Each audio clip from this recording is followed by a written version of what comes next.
Hi, I'm Aurora with Intrinsic Insurance Services. Adam Levine with Sky Insurance Brokers.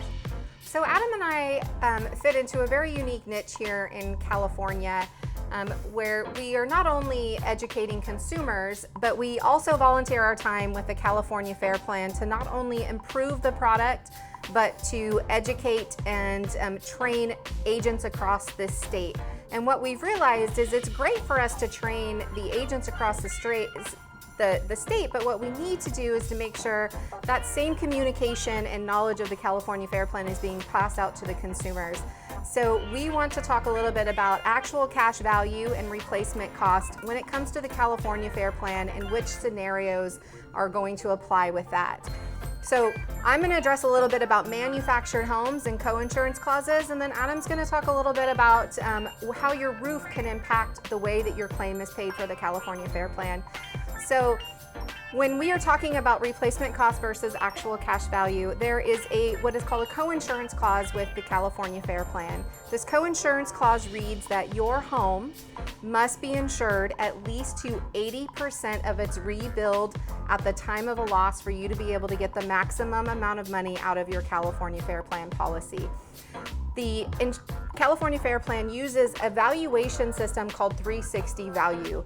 You want to make sure that you are talking to an agent that has access to multiple replacement cost estimators, and make sure that you know that the amount of your dwelling coverage is reflective in that 360 value. So if we are talking about a dwelling coverage, let's say that your home rebuild is $600,000. and you say, I can't afford $600,000 in coverage, therefore I'm only going to insure it for $400,000 because that's the amount of coverage that I can afford at this point. A lot of people, that's all they have on their loan. They just want to cover their loan.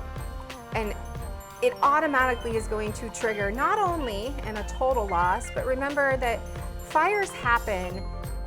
Not only catastrophic fires, but kitchen fires happen and garage fires happen. Wind and hail losses happen. If you are not insured at least to that 80% of value, then your actual cash value is going to come in. So if we have less than that 80% and you have a $50,000 loss that occurs because of either the wind and hail or a partial fire, then at the time of the loss, they're going to take depreciation off of that, and you're only going to get a fraction of what it's going to be to actually repair that portion of your home that is damaged in a loss. And so the rest of it is going to come out of your pocket, and you're going to be self-insuring. So you're paying this high premium on the California Fair Plan. You're not insuring at 80% of value. You save yourself maybe $500 a year on this policy. That claim happens, and now you have to come out of pocket $15,000 or greater because you didn't choose to insure it at least 80% to value. So that's scenario number one. The other that we have is those of you with manufactured or mobile homes that are in high fire areas, you guys are probably one of the most underserved portion in this state right now. There's not a lot of viable options. There was a limited amount of companies that offered you coverage previously, and the California Fair Plan only offers in any scenario, whether you're insured to value or you're not insured to value, you're only going to get actual cash value on that manufactured home. So you really want to make sure that you are finding out, what is my home valued at in today's market for that manufactured home? So all of those replacement cost estimators are going to give you a value of not only what the home rebuild is on that manufactured home, but also what the depreciation amount is. That depreciation amount is going to give you a good idea of what that rebuild is going to be, or what amount of money that you're actually self-insuring on top of the cost that you have for running that California Fair Plan.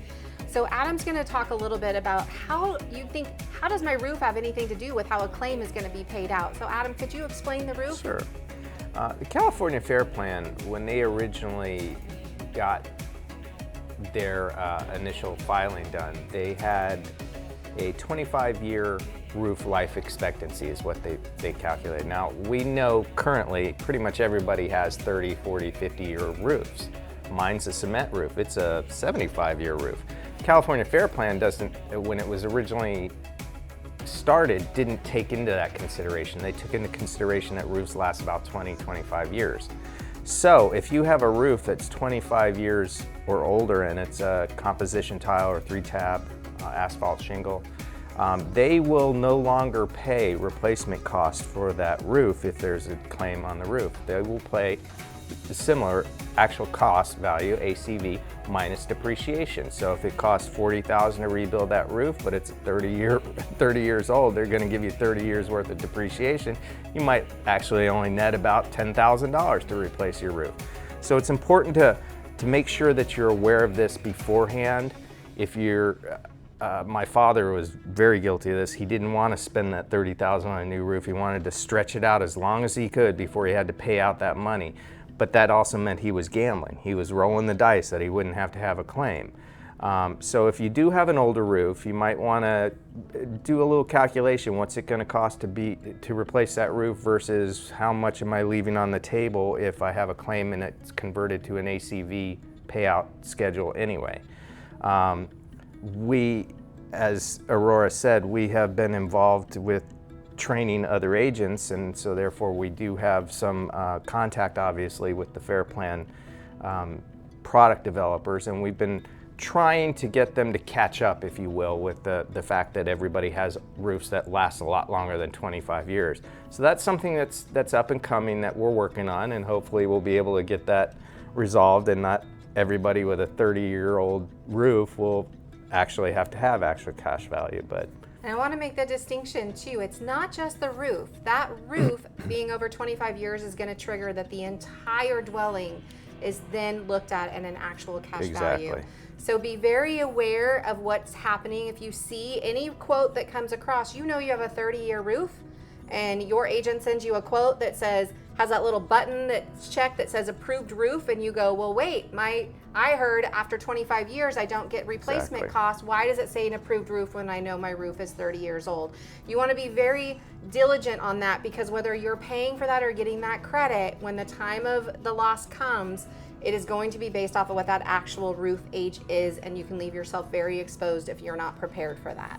And you know, I've had clients who've been unsure of the age of their roof and gotten a letter from the Fair Plan that their policy has been converted to ACV, have actually gone ahead and paid a roofer to get what's called a roofing certificate, showing that the roof is, you know, only 18 years old or has, you know, 10 years of life left. And I've been able to upload that and convince underwriters at the Fair Plan to rescind that ACV status and put it back on replacement cost. So I think obviously the key is that an insured should be in good contact with the agent, not just at arm's distance, but, you know, have a good dialogue with the agent so they understand these things. Absolutely. An agent that is not only knowledgeable, but is going to advocate on your behalf, and not just receive a letter from the Fair Plan and say, hey, can't do anything about it, this is what they want. That is not the case. No. Make sure that your agent is working for you and not against you in all of these scenarios. Exactly.